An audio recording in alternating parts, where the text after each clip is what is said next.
구약통독 시즌3 7일차입니다. 7일차는 욥기 35장부터 42장까지 욥기가 마무리가 됩니다. 35장에서는 엘리후의 세 번째 발언이 나옵니다. 엘리후는 하나님이 멀리 계시고 모든 일에 상관하지 않으신다고 말합니다. 엘리후는 말하기를 죄를 짓거나 짓지 않는 결과로 얻는 것이 아무것도 없다고 그렇게 대답하고 있습니다.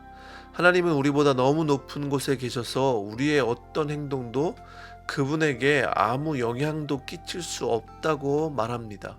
엘리후는 지금 자신의 지혜를 가지고 하나님에 대해서 말하고 있습니다. 인간의 지혜로 하나님을 알 수 있다고 생각하며 말하고 있지만 사실 인간의 지혜로 하나님을 이해할 수 없음을 우리는 알고 있습니다.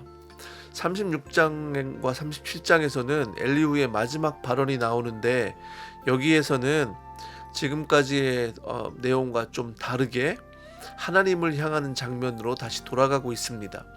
엘리후의 말도 부드러워졌고 38장에서 말씀하시는 하나님과의 만남을 준비하고 있습니다.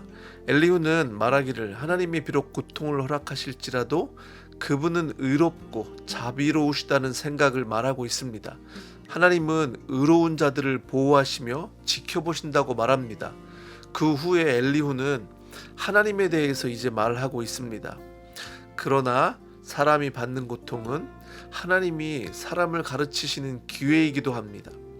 사람이 고통을 받을 때에 하나님은 그 사람의 귀를 열어서 경고를 듣게 하십니다. 이렇게 말하고 있습니다.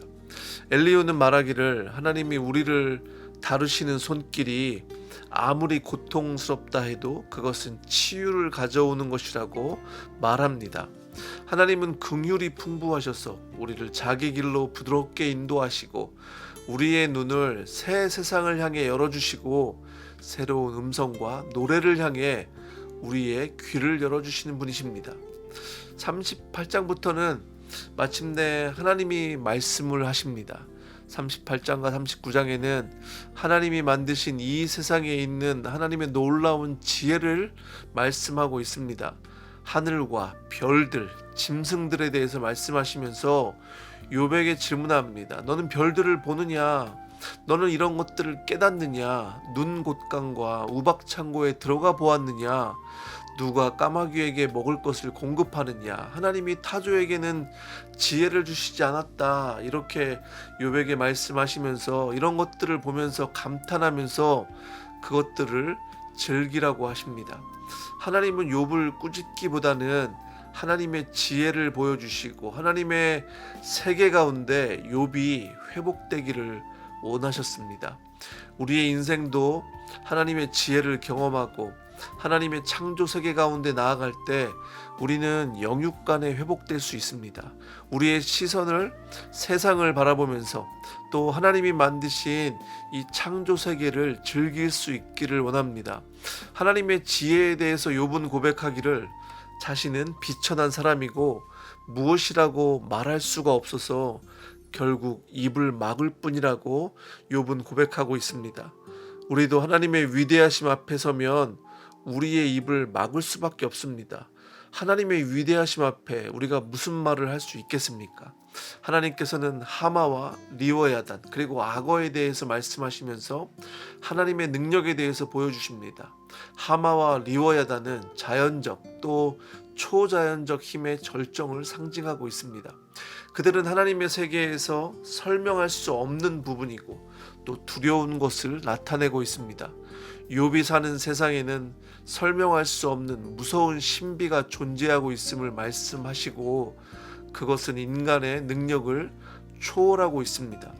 욥은 하마와 리워야단 앞에 무력하지만 그것들은 하나님의 통제 아래에 있습니다. 욥은 이런 하나님의 놀라운 지혜와 능력 앞에서 잠잠하며 겸손하고 공손하게 대답을 하고 있습니다. 주님이 어떤 분이시라는 것을 지금까지는 제가 귀로만 들었습니다. 그러나 이제는 제가 제 눈으로 주님을 뵙습니다. 그러므로 저는 제 주장을 거두어드리고 티끌과 잿더미 위에 앉아서 회개합니다. 결국 욥은 하나님의 자비로우신 임재에 압도되어서 겸손하게 머리를 숙이고 있습니다. 하나님께서는 욥의 친구들에게 번제를 명령하시고 욥이 그들을 위해서 기도하면 그들의 죄를 용서하시겠다고 하시고, 하나님의 말씀대로 욥은 친구들을 위한 용서의 기도를 하고 욥과 친구들은 화해를 합니다. 또한 하나님은 욥에게 더 많은 복을 허락하시고 자녀들도 새롭게 허락하십니다. 욥기를 정리하면서 욥기를 통해서 우리가 깨닫게 되는 것은, 이 세상에는 우리가 알고 있는 세계보다 더 큰 세계가 분명히 있다는 것을 깨닫게 됩니다. 또한 선한 사람도 고통을 경험할 수 있고, 고통 중에서도 하나님을 만나는 복을 경험할 수 있습니다. 인생에서 중요한 것은 무엇보다 하나님과 교제를 나누며 그분과 동행하는 것이 중요하고, 그분의 세계를 즐거워하는 것이 우리의 삶에 회복을 가져오는 통로가 됩니다. 하나님과의 교제를 통해서 고난도 유익이라는 고백을 우리도 할 수 있습니다. 욥기를 마무리하면서 어떤 상황에서라도 하나님과의 교제의 기쁨을 놓치지 않는 우리가 되기를 원합니다. 욥기 읽으시느라고 수고 많으셨습니다.